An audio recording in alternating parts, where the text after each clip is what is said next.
I'm really excited to introduce our next speaker. So very excited to have Tom Etherington here to talk about personal branding and his expertise. So Tom is an online personal branding expert, content creator, and brand storyteller from Sydney. Originally from London, his parents wrote an excruciatingly embarrassing primetime sitcom about his family life when he was a teenager. Despite the trauma, Tom still went into the family business of working in the media, interviewing more than a few famous faces along the way. He spent 20 years as a journalist and editor for newspapers, magazines, and multimedia brands. Now, Tom uses his interviewing and storytelling skills to help clients get the best version of themselves out there 24/7. From creating content, connecting with the right people, and opening conversations that lead to business, the strategy is always to create a lasting impression on LinkedIn and beyond. Welcome, Tom. Thank you very much. Nice to see you all. Thanks for that intro, Eob. You've covered a few bits off for me already, so that saves a bit of time. Cheers for that. Well, looking forward to your keynote. Have a good one. Thanks for that. So hopefully you should be able to see my screen now with a bit of luck. So yeah, as Eob said, my name's Tom and my company is Connect Content, and you can connect with me on LinkedIn if you use that QR code there. If we're not already connected, that'd be great. What I wanted to talk to you today about is social selling on LinkedIn and really making the platform work to your advantage. And it's not the same for everyone, and that's what I wanted to get across today. So it's more to tell you a little bit about my philosophy, because obviously everyone's aim is different on LinkedIn and with their personal brand. But it's really as a few places you can establish yourself as an industry expert without any real huge outlay. It's not an expensive way to operate. It's just a cost of time usually. But for me, storytelling is very much the key, and also that networking element. So treating it as networking. LinkedIn can have a bit of a bad reputation as a bit of a sell kind of platform. So what I want to give you here is a bit of my philosophy around LinkedIn, or a good way to use LinkedIn, and for you to think over the next sort of 27 minutes or so how you can make it work for you and what you can take away from it. A bit like Dawn was just talking about now, what can you take away that will work for you? So there's a little bit of an action plan to it, and also a couple of tools towards the end as well. So Eob's covered a little bit of this. I won't have to do it too much. Top left there is a bit about my family. This is not my actual family. This is the sitcom that Eob just referred to. My mum wrote a sitcom about us when I was a teenager, which is excruciating. So about 6 million people in the UK watch that. Any comms in here will recognise a few of those faces, except mine, because that's the only thing he ever did. The curly-haired fella there didn't go along to greatness. But also, yeah, so I still went into the family business of writing, and I ended up being a journalist for about 20 years. And there was a lot of, I was entertainment, a lot of it. So a lot of it was film and TV and interviewing people and those kind of things. So I spent 20 years doing that, and it's very much about people's stories. So when I decided to launch my own business back in about 2014, I wanted people to be very much a part of that. So although we're creating websites for people and brochures back in the time, that's where I started, I still wanted people's stories, because I believe, as probably most of us in this room do, that people buy from people. George, to your question, it's actually called Second Thoughts, the TV show. So please don't look it up. So yeah, I launched it. It was very much about people, and at that time as well, I joined a networking group that was also to connect myself with people. You know, I hadn't run a business, so to connect myself with people around that, and meeting those who could support me in my business, in my journey. And during that time, I worked out the other day, actually, I've heard about 16,000, just over 16,000 30-second pitches, people pitching their business. So it's really interesting how those stories come together when you know the people and you can hear those stories. So it all kind of formed one big whole, if you like. And LinkedIn, I found, was very much a part of that, because for all its bad reputation as somewhere you get sold to all the time, there's a whole lot of LinkedIn which is actually for good and not evil. And that's people who want to use it for the right reasons. So in the bottom right there is Cassie. She's an architect, and when we started creating content for her, she didn't want to sound like other architects, because it's a bit kind of highfalutin. They talk about awards a lot and they're showing off and they're doing all those things. It didn't feel right to her. So for her, it was about story. If you click on Cassie's profile, it'll tell you very much about her why she started her business, where it came from. She had a whole family life built up in architects and builders and that kind of thing. So very much a story around that.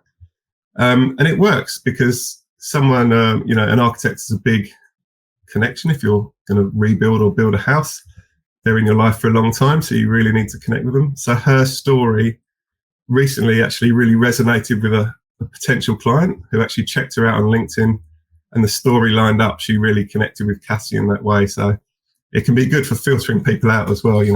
If you're you want to work with certain clients, some won't resonate with that. They'll go for the awards and the flashiness. But this is why I love LinkedIn, because it's very much about people.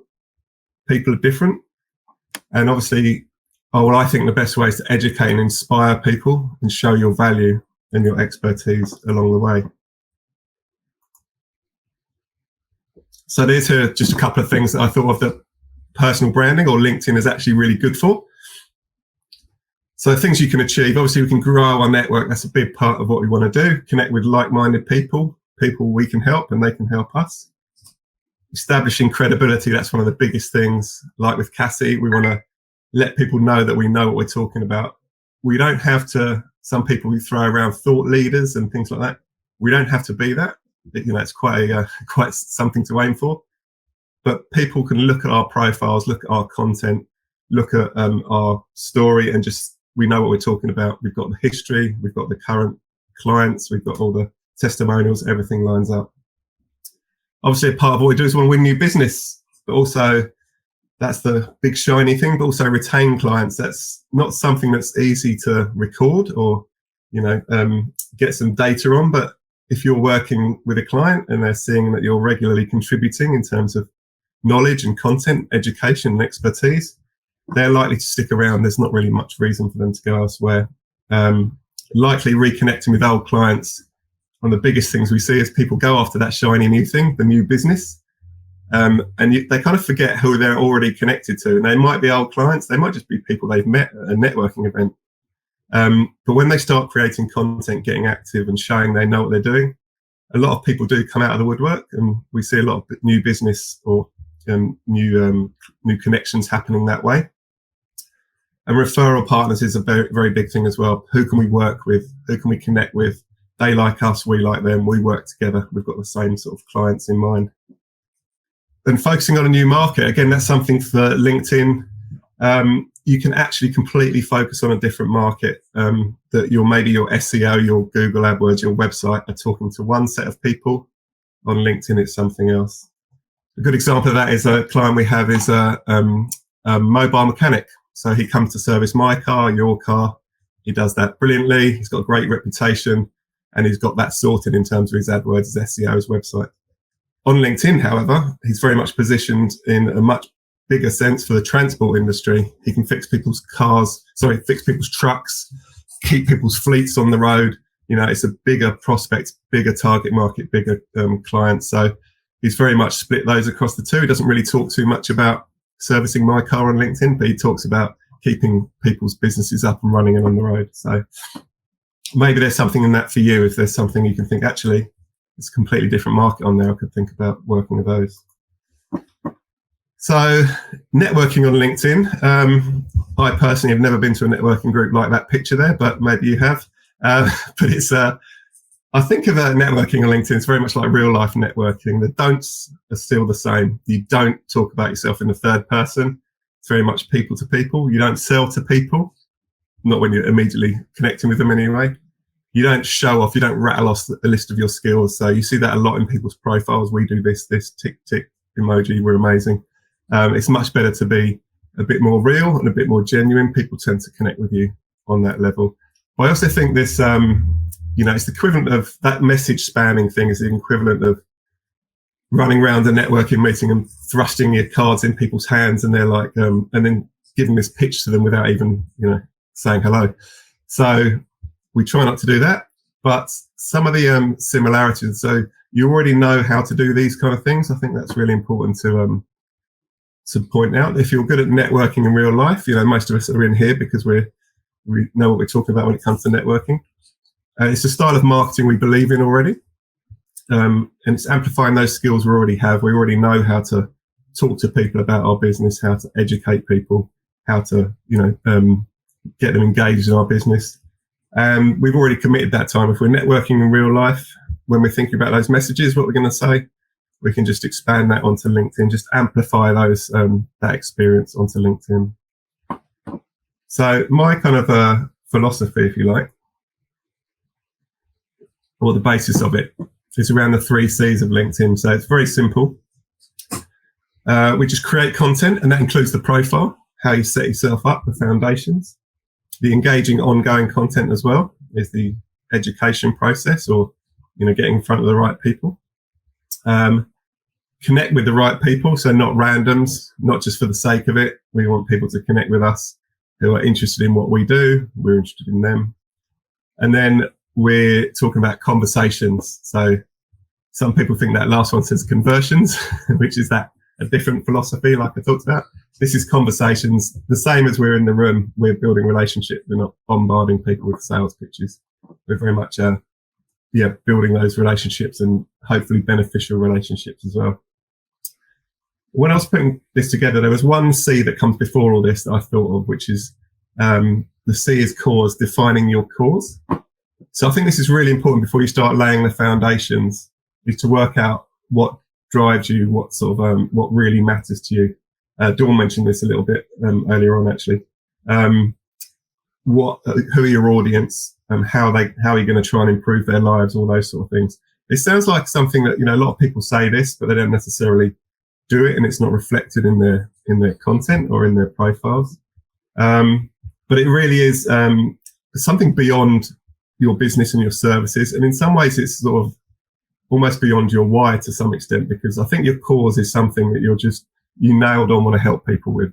Again, I keep mentioning Dawn, she mentioned this as well. But an example of it is probably easier. We work with a virtual CFO guy, and he obviously helps people with their books and helps people, do the CFO things in his lane. But his bigger cause, if you like, is to stop businesses going out of business, to improve their lives. And, it's not a lot of chest beating. We don't want to create that kind of content. We want to create content that people genuinely find helpful.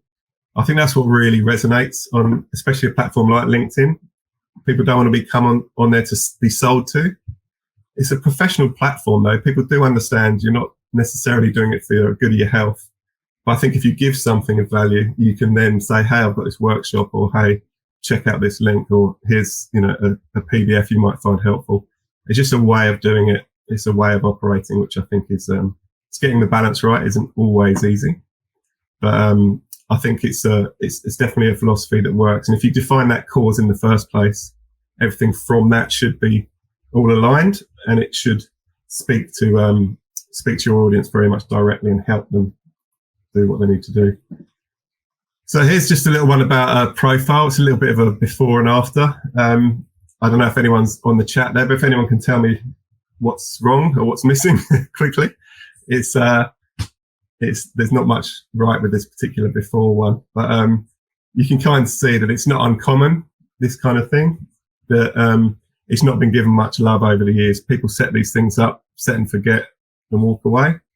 So there's definitely, as Eel points out there, there's no banner behind. The rectangular image behind there is a real chance to announce what you do and start setting that story out. The picture, again, is not uncommon. People often use a nice picture they found at their wedding. They don't usually include the partner in it, but here there is one.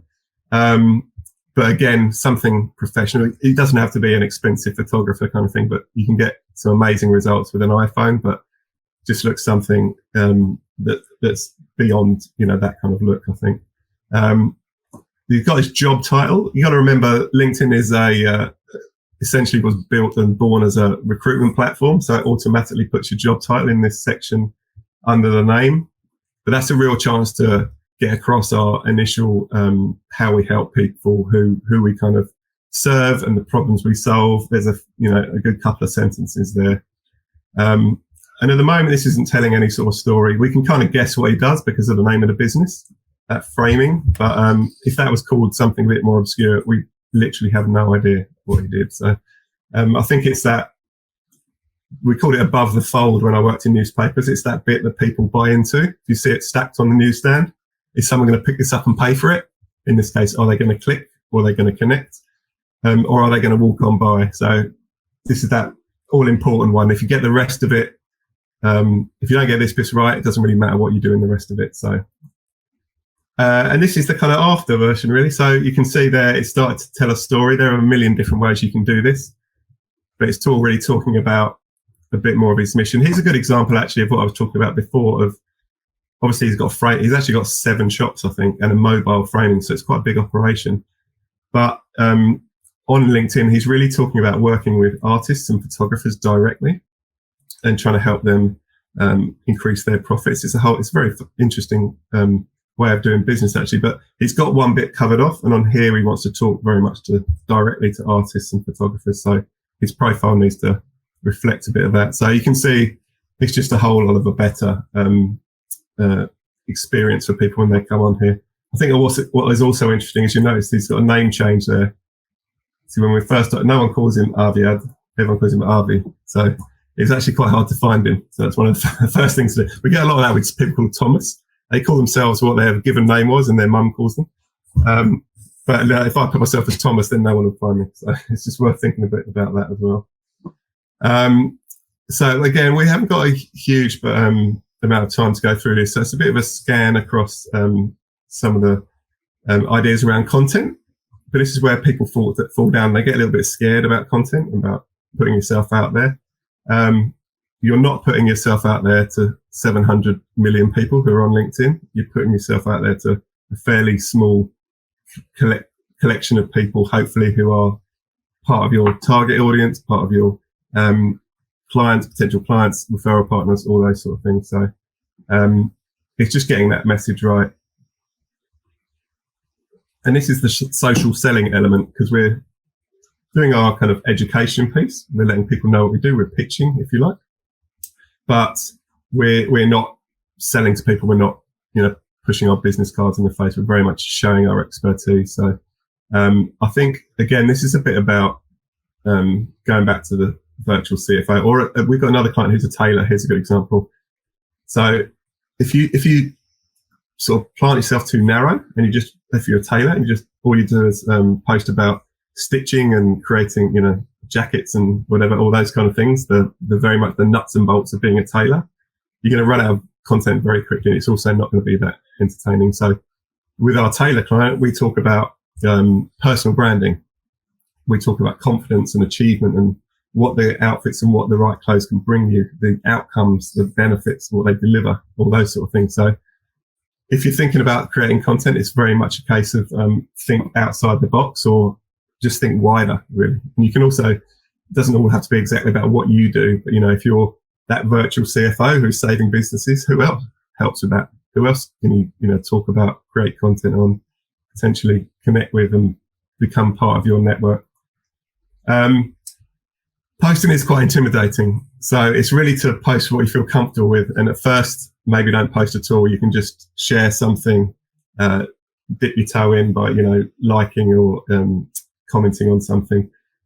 Everything is a billion times better if it comes from your personal account rather than the company account. People connect with people. And if you're doing things, you just do it in the first person and tell those stories.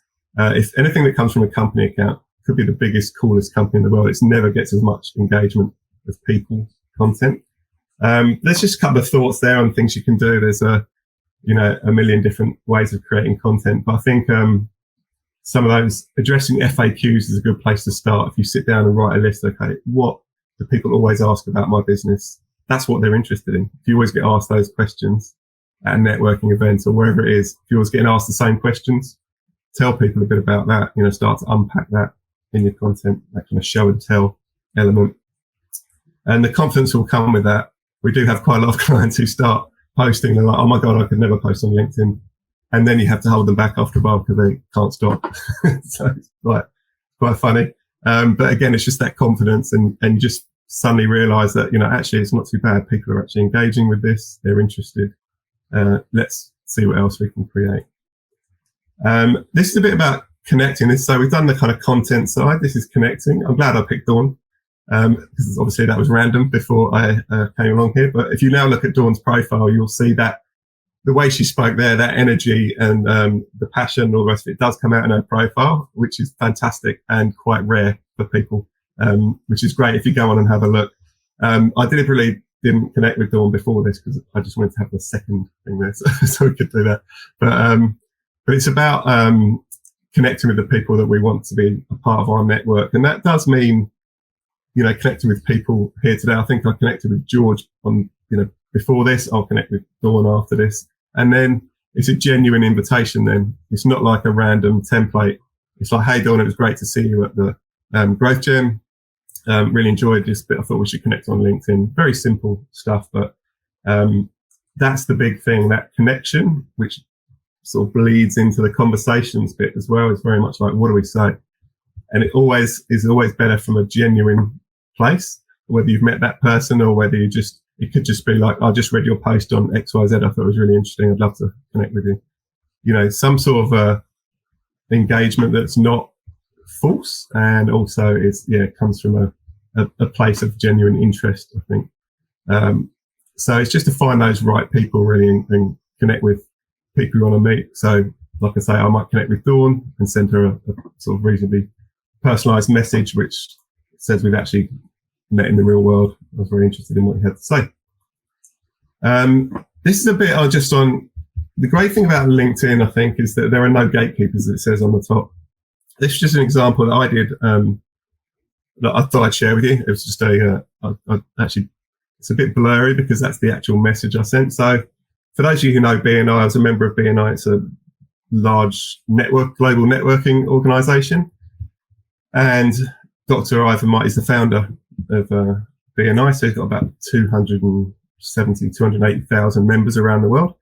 And as you can see there, about, it says at the top, actually, May 2020, I just sent him a connection message and said, as you can see, I'm a copywriter, BNI face. I have an idea for a podcast. It does a regular podcast based on LinkedIn and BNI Connect. So I'd like to run by you when we're connected. Or is it best to send an email? And he sent an email address. The reason I wanted to show you this message is because I'd kind of identified a need or something that he might be interested in that I have. So it's not all about me. Just, I do want to do a podcast with him. But also, this was just after the pandemic started. So BNI, as most of you will probably already know, is a face-to-face networking organisation. And suddenly no one could get face-to-face at all anywhere in the world. So my idea, although I didn't spell out this idea, I didn't want to write a huge pitch here because that's an instant turn-off. But it's like, I've got an idea for you based on LinkedIn and BNI Connect, which is the internal BNI system. And I like to think it was spark something in him where he thought, actually, that we might need a bit of this right now. We're struggling face to face. So he's got two potential problems. One is a global pandemic. The other is he has to fill a podcast every week. So why not hear what I've got to say? So I sent him an email pitch idea or like a outline, and then I actually ended up doing two podcasts with him. But the point I wanted to show is it's more like around just thinking what's in it for the other person.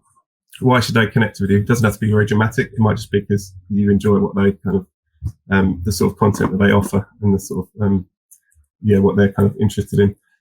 I'm not going to go through this. This looks quite intimidating, but I thought I'd pop up Sales Navigator, because Sales Navigator, it sounds really intimidating, but it's the paid part of LinkedIn. And what Sales Navigator does, it allows you to create lists of people. And I think they should call it People Navigator, because it sounds like people go through this, get lists of people and then spam them, which does happen. But it doesn't mean it has to happen for everyone, because you can actually just create people and find people that are actually interested in their content or interested in them. And you may be interested in them as a prospect. Don't get me wrong. There's absolutely nothing wrong with that. But you can really narrow down your searches. I did a very brief one here, and this narrows down to 63 results from the whole of LinkedIn once you start putting in these searches. And then it comes up with a list like this. And what's interesting about it is a couple of things. It tells you who's changed jobs in the last 90 days, which could be useful if in your organisation, if people have changed jobs, need to make new decisions about suppliers, that kind of thing. Mentioning the news, posted on LinkedIn, and they share experiences with you, and you can go on and see what any of those things are. If you're thinking of connecting with people on here, I'd always go to the 45 who've posted on LinkedIn in the past 30 days because they are using LinkedIn, which is good.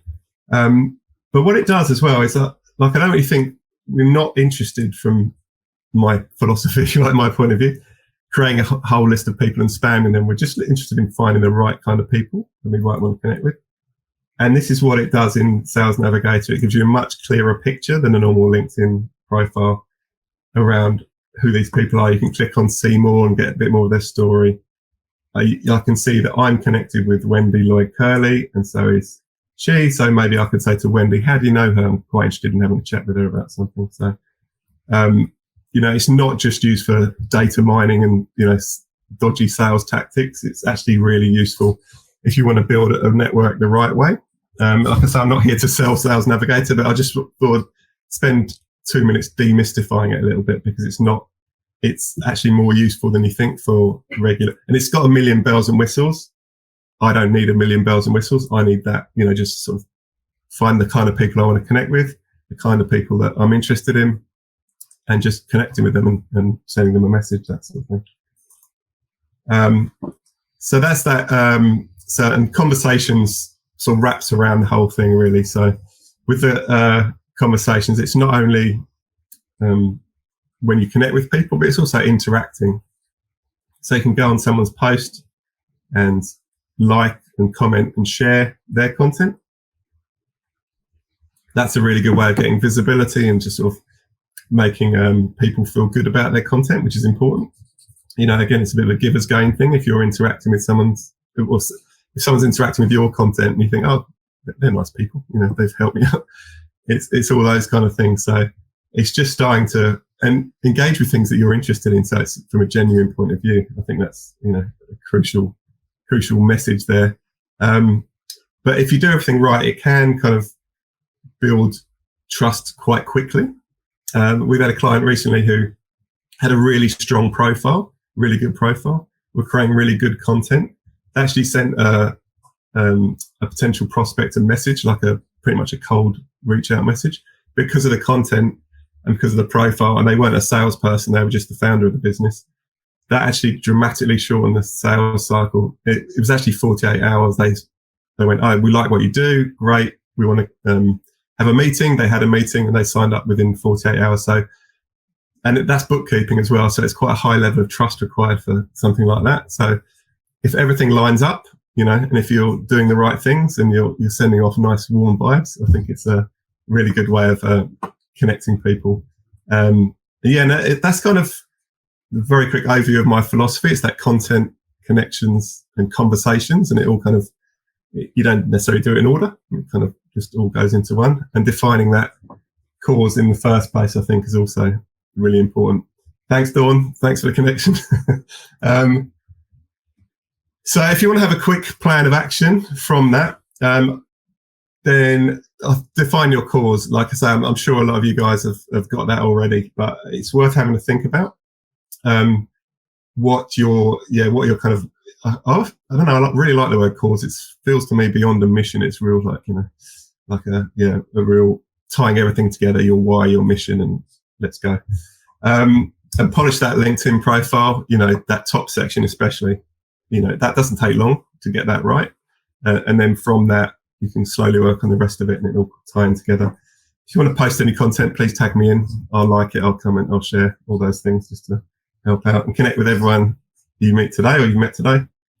Open a conversation and I'll get your guide. I've just put together this little, which I think someone's going to put in the chat. Oh, I've got it. I'll drop it in a minute. So this is just a couple of things that are very, give you a very basic overview of some things you can do on LinkedIn. So it's just a 6-page thing actually, but here's 3 of them. One is just a checklist of your profile, how to run through your profile, what best practice might be. 6 quick tips to improve your LinkedIn. A couple of links just to help out with the way you kind of sort of optimization more than the actual content here. One of them's quite cool, which you may have already, is that there's a little a speaker which sits next to your name. If you've got a slightly difficult to pronounce name, you can record how you say your name for real and then put it in there. Really useful, really helpful to people as well who might be coming to meet you, and you've got an unusual surname. So, but there's just a few bits there, and just a couple of ideas on content that you can create as you go. Just very brief ideas around the kind of checklist you might put together for the week.